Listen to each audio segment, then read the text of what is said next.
O eco das palavras ainda pairava no ar úmido da livraria Bertrand, como o lamento de uma saudade que se recusa a partir. Ana sentiu o coração apertar-se no peito quando a última sílaba escapou de seus lábios, tremendo como uma folha de sobreiro ao vento do Alentejo. E assim, nas ruas empedradas de Lisboa, o amor não é uma ponte sobre o Tejo, mas um mergulho nas suas águas profundas, onde se afoga o medo para renascer em abraços de azulejos frios. O silêncio que se seguiu foi ensurdecedor, quebrado apenas pelo crepitar distante de uma página virada. Ela ergueu os olhos do livro e foi então que o viu, o olhar de Sofia, fixo nela como uma âncora em mar revolto. Não era aplauso que Ana esperava, mas algo mais perigoso, um reconhecimento que queimava a alma. A livraria, a mais antiga do mundo, com suas paredes curvadas como o corpo de uma mulher grávida de histórias, estava lotada naquela noite de outono. O evento literário, intitulado Palavras que Tecem Destinos, reunia escritoras de todo Portugal, de Trás-os-Montes ao Algarve, para celebrar o poder das narrativas femininas. Velas tremeluziam sobre mesas antigas, lançando sombras dançantes sobre capas de livros amareladas pelo tempo. O aroma de café forte misturava-se ao de couro velho e ao leve perfume de lavanda que as senhoras mais velhas usavam, evocando memórias da avós contando contos à beira do lume. Ana, vinda de uma pequena vila no Douro, onde as videiras se entrelaçavam como amantes proibidos, havia viajado para Lisboa com o coração na ponta da caneta.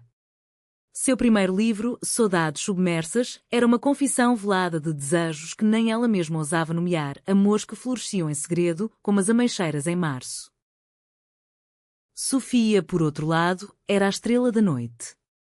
Aos 35 anos, com romances que vendiam como pão quente nas feiras de Alfama, ela representava o ápice da literatura portuguesa contemporânea. Seus cabelos pretos, cortados curtos em um estilo que desafiava as convenções de género, emolduravam um rosto marcado pela intensidade de quem havia vivido mais perdas do que vitórias. Nascida em Lisboa, filha de uma família de poetas falidos, Sofia escrevia sobre a fragilidade das promessas, inspirada nos fados que sua mãe cantava nas tascas do bairro Alto. Seu último livro, Azulejos Quebrados, falava de corações partidos como as peças de cerâmica nas fachadas antigas e havia sido traduzido para 6 línguas. Mas naquela noite, enquanto Ana recitava, Sofia sentiu algo se romper dentro de si, não uma quebra, mas uma fenda por onde a luz entrava. O público irrompeu em aplausos, mas Sofia não se mexeu. Seus olhos, cor de azeitona madura, prenderam-se aos de Ana e, por um instante, o mundo se resumiu àquele olhar. Ana baixou o livro, sentindo as bochechas corarem como as romãs maduras do verão alentejano. Quem era aquela mulher que olhava como se já soubesse todos os segredos de suas páginas não escritas? O moderador, um homem idoso com bigode grisalho e sotaque transmontano, anunciou o intervalo e o burburinho voltou à livraria. Mulheres de todas as idades circulavam, trocando cartões e elogios, o ar carregado de expectativa e o tilintar de copos de vinho verde. Ana desceu do pequeno estrado de madeira, as pernas trêmulas como as de uma gazela recém-nascida. Ela se dirigiu a uma mesa no canto, onde uma pilha de seus livros esperava por assinaturas que talvez nunca viessem. Seus dedos traçaram a capa de Saudades Submersas, sentindo o relevo das letras em braille para os cegos de alma. Foi então que uma sombra se projetou sobre ela, não uma sombra qualquer, mas a de Sofia, com sua presença magnética como o magnetismo das ruas de Lisboa à meia-noite. Suas palavras. Elas cortam como o vento do mar em Cascais, disse Sofia, a voz baixa e rouca, como o sussurro de um fado proibido. Ana ergueu o olhar e ali estava ela, alta, com ombros retos de quem carregava o peso de gerações de mulheres silenciadas. O perfume de Sofia era de jasmim e sal, o cheiro do Tejo misturado ao de flores noturnas. Eu sou Sofia Mendes. E você? Você acabou de me fazer lembrar porque ainda escrevemos. Ana engoliu em seco, o coração batendo como o sino da Sé de Lisboa ao amanhecer. Ana Ribeiro. E obrigada. Eu pensei que ninguém ouviria além do eco das minhas próprias dúvidas. Elas riram, um riso nervoso que se entrelaçou como as eras nas paredes da Alfama. Sofia pegou um exemplar do livro de Ana, folheando com delicadeza, como se cada página fosse uma pétala frágil. Eu sei como é isso. Escrever é como amar, você despeja tudo e reza para que alguém pegue os cacos. Conversaram por horas, ignorando o chamado para a próxima leitura. Falavam de Essa de Queiroz e das heroínas esquecidas de Sofia de Melbrenner, de como o vinho do Porto envelhece como os amores verdadeiros e de como Lisboa, com suas 7 colinas, era uma amante ciumenta que devorava corações. Sofia contou de sua infância nas ruas do Chiado, correndo entre as estátuas de Camões e os cafés onde intelectuais tramavam revoluções. Ana compartilhou as noites no Douro, ouvindo o rio murmurar segredos às estrelas, sonhando com uma vida além das videiras que sufocavam sua família. Quando o evento terminou, a livraria esvaziou-se como um copo de aguardente após a festa. As velas haviam-se consumido, deixando apenas o cheiro de cera derretida e promessas não ditas. Deixe-me levá-la para jantar, propôs Sofia, os olhos brilhando como as luzes do aqueduto das águas livres ao luar. Há um lugar no bairro Alto onde servem bacalhau à Brás como se fosse o último da terra. E talvez possamos continuar essa conversa que mal começou. Ana hesitou, o peso de sua vida pequena pressionando os ombros. Em sua vila, amores como o que ela via nos olhos de Sofia eram sussurros em igrejas vazias, pecados que o padre absolvia com olhares de julgamento. Mas ali, em Lisboa, sob o céu estrelado que beijava o castelo de São Jorge, ela disse sim. Caminharam pelas ruas empedradas, o som de seus saltos ecoando como um dueto improvisado. O ar noturno era fresco, carregado do aroma de castanhas assadas e do lamento distante de uma guitarrista de fado. Sofia apontava para as fachadas adornadas de azulejos, contando histórias de amores passados que se escondiam nas fissuras da cerâmica. No restaurante, uma tasca escondida com mesas de xisto e lamparinas de azeite, elas se sentaram frente a frente. O vinho tinto de Dão fluía como confidências e Ana sentiu-se desarmada. Eu escrevo sobre saudades que nunca vivi, confessou ela, girando o copo entre os dedos. Amores que imagino nas margens do Douro, mas que fogem como névoa ao amanhecer. Sofia estendeu a mão sobre a mesa, tocando levemente os nós dos dedos de Ana, um toque elétrico, como o primeiro raio de uma tempestade de verão. Então viva-uma comigo. Aqui, em Lisboa, as saudades se tornam reais. Elas doem, mas curam. Naquela noite, sob as estrelas que pareciam letras espalhadas pelo céu, Ana beijou Sofia pela primeira vez. Não foi um beijo de fogo, mas de brasa lenta, como o assado de porco preto no Alentejo, profundo, saboroso, prometendo sabores ainda por descobrir. Elas caminharam de braços dados até o mirador da Senhora do Monte, onde Lisboa se estendia aos pés delas como um tapete de luzes. Isso é o começo de uma história, murmurou Sofia, o vento bagunçando seus cabelos. Nossa história. Mas o amanhecer trouxe as primeiras sombras. Ana acordou no pequeno apartamento de Sofia, no coração do bairro Alto, com o sol filtrando pelas cortinas de renda. O quarto cheirava a café e a livros, pilhas deles espalhadas pelo chão como folhas de outono. Sofia já estava de pé, escrevendo furiosamente em um caderno de couro, o rosto iluminado pela tela de um laptop. Bom dia, minha musa do Douro, disse ela, virando-se com um sorriso que derretia o frio da manhã lisboeta. Elas compartilharam o pequeno almoço, pão de milho com queijo da Serra da Estrela e azeitonas pretas, rindo de anedotas literárias e planejando o futuro como se ele fosse um rascunho editável. Os dias seguintes foram um vórtice de paixão e descoberta. Sofia levou Ana aos recantos escondidos de Lisboa, o jardim secreto do Convento do Carmo, onde monges outrora rezavam por pecados como delas, a Feira da Ladra, onde se vendiam memórias em forma de bugigangas, e as praias de Cascais, onde o Atlântico lambia as areias como um amante relutante. Ana, por sua vez, lia trechos de seu livro para Sofia à beira do Tejo, e as palavras ganhavam vida nova, tingidas pelo reflexo da água. Elas escreviam juntas à noite, dedos entrelaçados sobre o teclado, criando contos de mulheres que desafiavam o destino como as heroínas de José Saramago. Mas o conflito espreitava nas sombras, como o fantasma de um fado não cantado. Sofia tinha segredos, um ex-amor, um editor casado que pressionava por mais do que palavras, e a família conservadora que via sua independência como uma afronta à tradição portuguesa. Ana, com sua inocência rural, ignorava os sinais, as chamadas não atendidas, os olhares evasivos durante jantares com amigos literários. Você é minha âncora, sussurrava Sofia nos momentos de intimidade, os corpos entrelaçados como as ruas labirínticas da Alfama. Mas âncoras, Ana aprenderia, podiam arrastar para o fundo. A traição veio como uma onda traiçoeira do oceano, inesperada e avassaladora. Era uma tarde chuvosa de novembro, o céu de Lisboa cinzento como as nuvens que pairam sobre o Douro antes da colheita. Ana havia surpreendido Sofia com um piquenique no Parque Eduardo VII, com queijos de azeitão e uvas moscatel, sonhando com um futuro onde elas publicariam livros juntas, promessas de azulejo, talvez, uma tapeçaria de suas almas entrelaçadas. Mas Sofia chegou atrasada, o rosto pálido, os olhos vermelhos como se houvesse chorado rios de tinta. Desculpa, amor.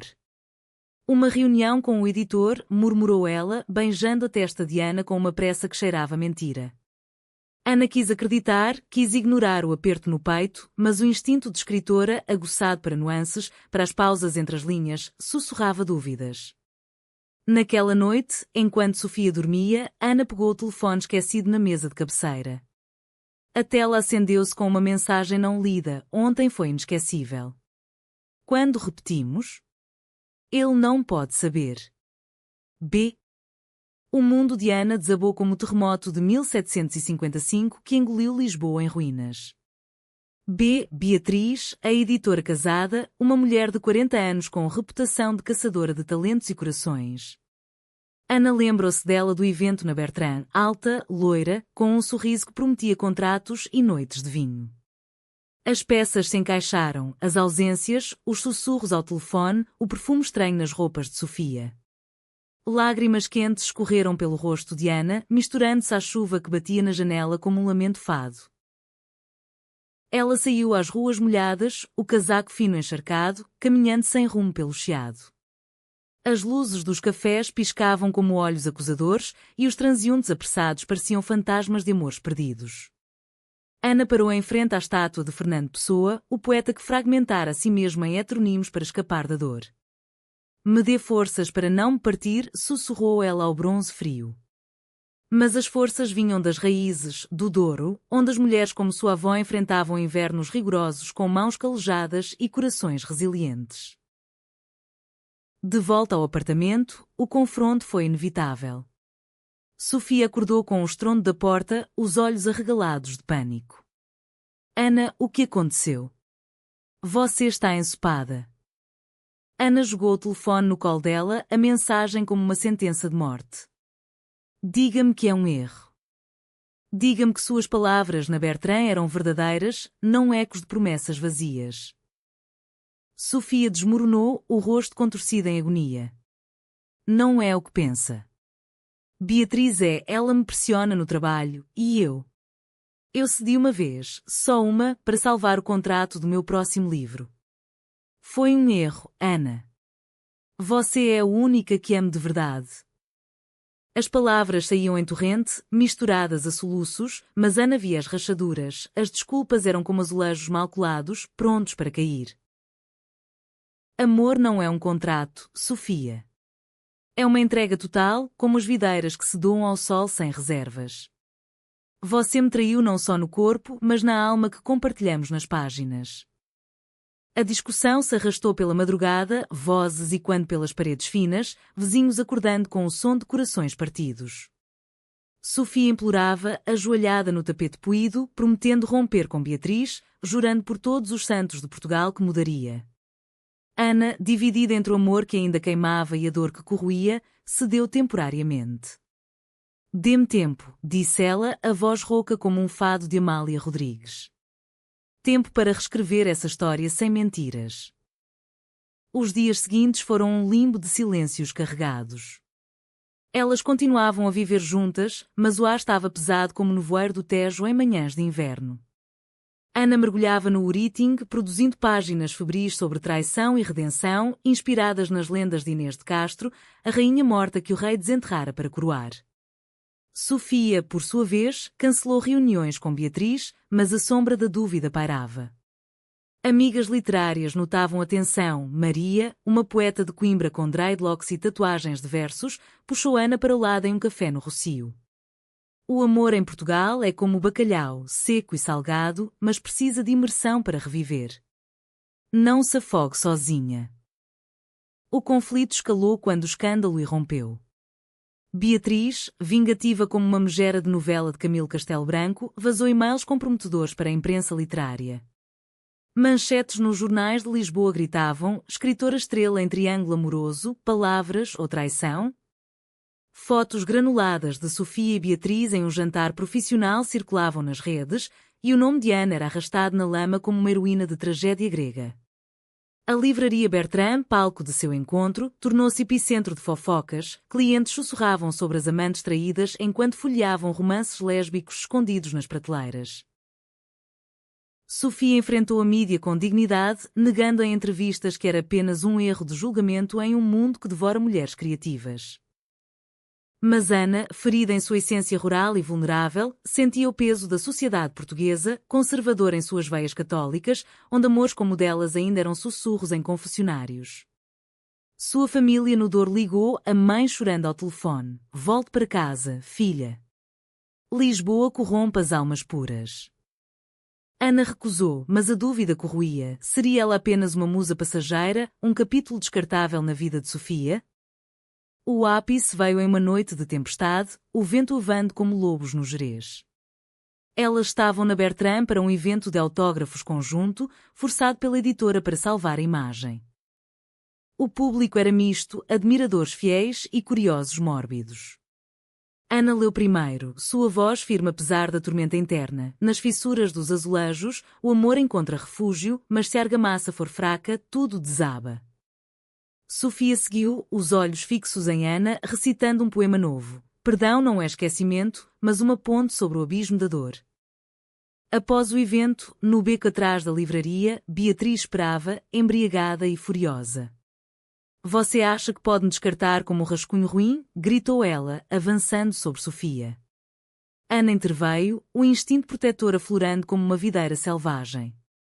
Uma briga se seguiu, empurrões, xingamentos, chuva misturando-se a lágrimas. Sofia defendeu Ana, empurrando Beatriz contra a parede úmida. Acabou. Você nunca foi nada além de um erro que eu conserto agora.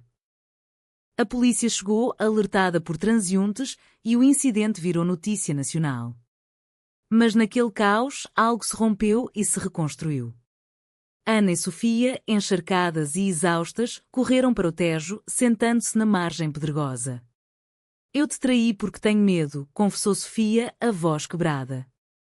Medo de amar de verdade, como minha mãe amou e perdeu para o vinho e a solidão. Mas você me faz querer ser inteira. Ana segurou sua mão, sentindo a pulsação sincronizada como o ritmo de um fado. E eu te perdoo, não por fraqueza, mas por força. Porque o amor verdadeiro é como Portugal, marcado por terremotos, mas sempre se ergue, mais belo nas cicatrizes. A redenção não veio fácil, como o vinho do Porto que precisa de anos em barris escuros para adoçar. Após o incidente na Bertrand, Sofia rompeu definitivamente com Beatriz, renunciando ao contrato que a amarrava como correntes de um galeão espanhol. A editora, furiosa, boicotou seu próximo livro, mas Sofia encontrou refúgio em uma pequena casa editorial no Porto, liderada por mulheres que valorizavam histórias autênticas acima de escândalos. Ana, fortalecida pela aprovação, propôs que escrevessem juntas, não um romance, mas uma coletânea de contos, fios de azulejo, entrelaçando suas vozes como as rendas de Viana do Castelo. Elas se mudaram para uma casa modesta nas colinas de Sintra, onde os palácios de contos de fadas sussurravam segredos ao vento. A casa, com paredes cobertas de era e um jardim de camélias, era um refúgio contra o mundo. Pela manhã caminhavam pelas florestas úmidas, colhendo cogumelos silvestres e falando de Saramago e das mulheres invisíveis em suas páginas. À tarde, escreviam na varanda, com vista para o Atlântico que rugia como um amante ciumento. Sofia ensinava-a os truques da edição, corte como se doesse, amor, pois a dor afia a lâmina, e Ana trazia frescor, com metáforas nascidas das uvas que fermentam em saudades. Mas o conflito não se extinguira por completo. A sociedade portuguesa, com sua mistura de progresso e tradição, testava os limites de seu amor. Em uma visita ao Douro, a família de Ana recebeu Sofia com olhares frios e perguntas veladas. É só uma amiga escritora, não é? A mãe de Ana, com mãos enrugadas pelo trabalho nas vinhas, confidenciou à filha: Eu sei o que é amar contra o vento, filha. Meu irmão. Ele amava um homem do norte e o vilarejo o enterrou em mentiras. Não repita nossos erros. Aquelas palavras plantaram sementes de dúvida, e se o mundo as engolisse, como engolira tantos antes? Sofia enfrentava seus próprios demonios. Sua irmã mais nova, casada com um homem devoto de Fátima, cortou laços, acusando-a de manchar o nome da família com devassidão lisboeta. Em cartas amargas, ela escrevia: Você trocou o sangue português por caprichos estrangeiros. Sofia chorava à noite, o corpo tremendo contra o de Ana, e era ela quem consolava: Nós somos o sangue novo, Sofia. Como o vinho que nasce das uvas pisadas. O verdadeiro teste veio com a gravidez inesperada de Beatriz, não de Sofia, mas um golpe midiático que a pintava como a vilã sedutora. Jornais sensacionalistas reviveram o escândalo, questionando a moral das escritoras livres. Convites para eventos secaram e Fios de Azulejo enfrentou críticas duras. Talento ofuscado por drama pessoal, dizia um resenhista de Coimbra. Ana e Sofia mergulharam na controvérsia, transformando-a em combustível. Elas organizaram leituras públicas em livrarias independentes, de Évora a Braga, falando abertamente sobre amor que era em Portugal, inspiradas em figuras como Sofia Anderson, a poeta lésbica cujos versos ecoavam em sussurros proibidos. Uma dessas leituras, em uma pequena livraria no Algarve, tornou-se lendária. Sob o céu estrelado da Serra de Monchique, com o aroma de figos maduros no ar, elas leram um conto conjunto sobre duas mulheres que tecem uma tapeçaria de perdão. O público, uma mistura de turistas e locais, aplaudiu de pé, lágrimas nos olhos. Uma idosa, com chale de lã e olhos sábios como oliveiras antigas, aproximou-se depois. Vocês me lembram minha juventude em Faro, amando uma pescadora ao luar. Viva, meninas! O mar leva às dores. Aquele momento marcou a virada.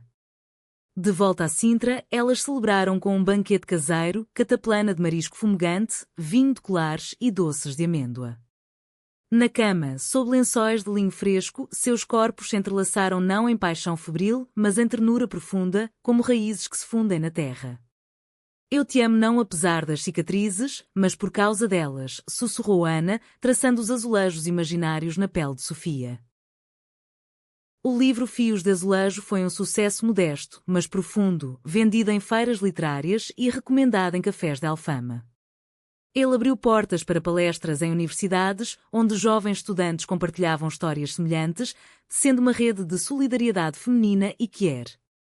Ana e Sofia tornaram-se símbolos discretos de resiliência, suas fotos em capas de revistas literárias capturando olhares cúmplices, não poses forçadas. O clímax da jornada chegou inesperado, como o equinócio que vira o verão em outono. Era primavera em Sintra, as flores de laranjeira perfumando o ar como promessas de eternidade. Ana descobrira, em uma consulta médica discreta em Lisboa, que carregava uma sombra interna, um tumor pequeno, mas insistente, no seio esquerdo, como uma metáfora cruel de seu livro sobre saudades submersas. É tratável, disse o médico, um homem de Évora com mãos gentis, mas precisa de cirurgia e quimioterapia. Com apoio, você sairá mais forte. Contar a Sofia foi como reler uma página rasgada. Elas estavam no jardim, colhendo camélias para um buquê, quando Ana desabou. Eu tenho medo, amor. Medo de que isso nos separe, como a doença separou tantos em nossas histórias. Sofia congelou, as pétalas caindo de suas mãos como lágrimas vermelhas. Então ela a abraçou, forte como as muralhas de Óbidos. Nós enfrentaremos juntas. Como as heroínas de Clarice Lispector que reinventam a dor em arte. A jornada de tratamento foi um calvário de esperas em hospitais lisboetas, cheirando a desinfetante e café fraco. Sofia acompanhava Ana em cada sessão de quimio, lendo em voz alta trechos da Paixão segundo GH para distraí-la das náuseas. Veja, até na escuridão há um buraco de luz, dizia ela, limpando o suor da testa de Ana. A família de Ana veio do Douro, a mãe com cestos de frutas frescas e rezas de Fátima, o pai taciturno como as rochas do rio, mas com abraços que valiam 1000 palavras. O conflito ressurgiu em camadas sutis. Sofia, exausta de noites insones, começou a duvidar de si. E se eu não for forte o suficiente? E se minha traição passada for uma profecia? Ana, enfraquecida pelo tratamento, via nessas palavras ecos da insegurança que quase as destruiu. Em uma discussão febril, após uma sessão particularmente dura, Ana gritou: "Você acha que a doença é punição pelo nosso amor? Pelo que Beatriz representou?"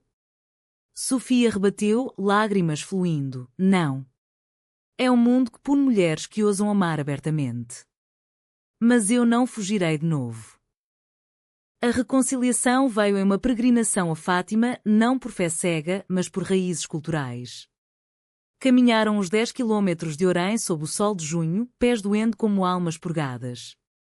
No santuário, entre velas e rosários, Sofia ajoelhou-se: "Eu prometo, por esta terra que nos moldou, ser sua guardiã eterna."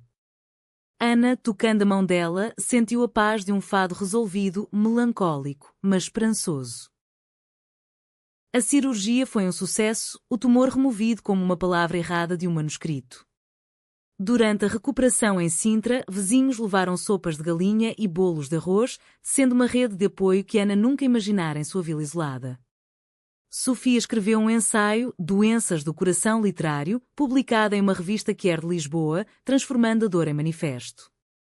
O amor, como escrita, cura pelas feridas abertas. Com a saúde restaurada, Ana e Sofia mergulharam em um renascimento criativo.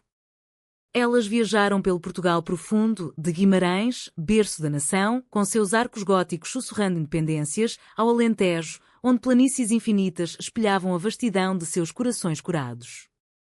Em Évora, visitaram os ossuários da Igreja de São Francisco, meditando sobre a efemeridade da vida. "Nossos ossos também contarão histórias", brincou Sofia, entrelaçando os dedos de Ana entre as caveiras anonimas. De volta à rotina, o casal fundou um clube de leitura lésbico na Bertrand, Palavras Eternas, um espaço semanal onde mulheres compartilhavam narrativas de amor e resistência. A livraria, com sua aura de eternidade, tornava-se um santuário. Prateleiras recheadas de autoras como Lídia Jorge e Maria Teresa Horta, discussões regadas a chá de ervas e o som de violas afinadas. Ana moderava com gentileza, incentivando vozes tímidas. Sofia trazia fogo, debatendo como o patriarcado português ainda ecoava nos silêncios das salas de aula. Mas o passado, teimoso como uma erva daninha no jardim de Sintra, brotou novamente. Beatriz, agora mãe solteira e em declínio profissional, contatou Sofia através de uma carta desesperada: "Eu errei, mas o bebê precisa de uma tia. Pelo menos uma ponte para o perdão." Sofia hesitou, o coração dividido entre compaixão e lealdade.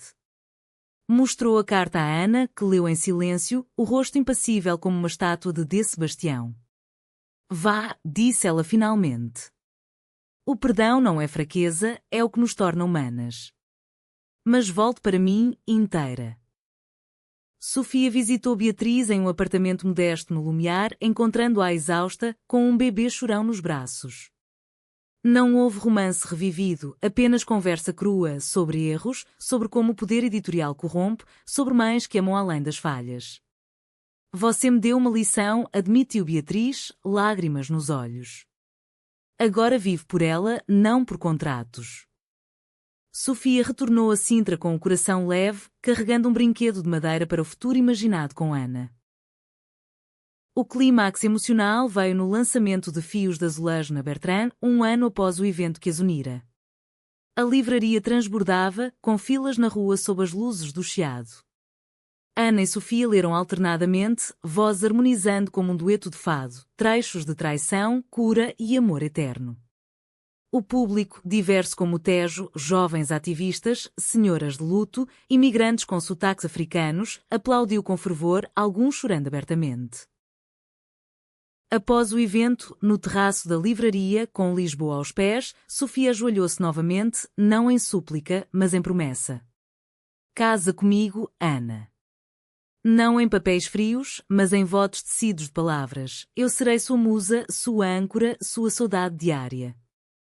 Ana, rindo através das lágrimas, aceitou com um beijo que selava capítulos. Sim, minha azulejo quebrado e recomposto. O final de sua história não foi um ponto final, mas um elipse, promessas que se estendem como o horizonte do Atlântico. Casadas em uma cerimônia íntima no convento dos Capuchos, em Sintra, cercadas por amigos literários e família reconciliada, Ana e Sofia trocaram anéis de prata gravados com versos de Forbela Espanca. Eu sou a que espera, a que chora, a que ama. A mãe de Ana abençoou a união com uma oração pagã, misturando santos católicos às deusas das vinhas antigas. Anos passaram como páginas viradas. Fios de Azulejo tornou-se um clássico modesto, ensinado em cursos de literatura quer na Universidade de Lisboa. Ana publicou seu segundo livro, Raízes do Tejo, uma saga de amores rurais entrelaçados com o urbano, dedicado a Sofia, a mulher que me ensinou a nadar nas profundezas. Sofia, livre das sombras editoriais, escreveu memórias poéticas sobre traição e redenção, inspirando uma geração de escritoras a abraçarem suas verdades. Elas adotaram uma menina de um orfanato em Setúbal, batizando-a de Inês, em homenagem à rainha trágica, mas renascida. A criança cresceu correndo pelas praias de Ericeira, ouvindo fados e histórias de duas mães que transformaram palavras em lares. A sociedade portuguesa, devagar como o Douro em cheia, evoluiu, casamentos iguais legalizados, clubes como delas florescendo em Porto e Faro. Em uma noite de verão, de volta a Bertrand para o aniversário do evento que as uniu, Ana e Sofia sentaram-se no mesmo canto onde tudo começou. O ar cheirava a livros e possibilidades. Nossas promessas eternas, murmurou Sofia, traçando o rosto de Ana com os dedos. Escritas não em tinta, mas em alma.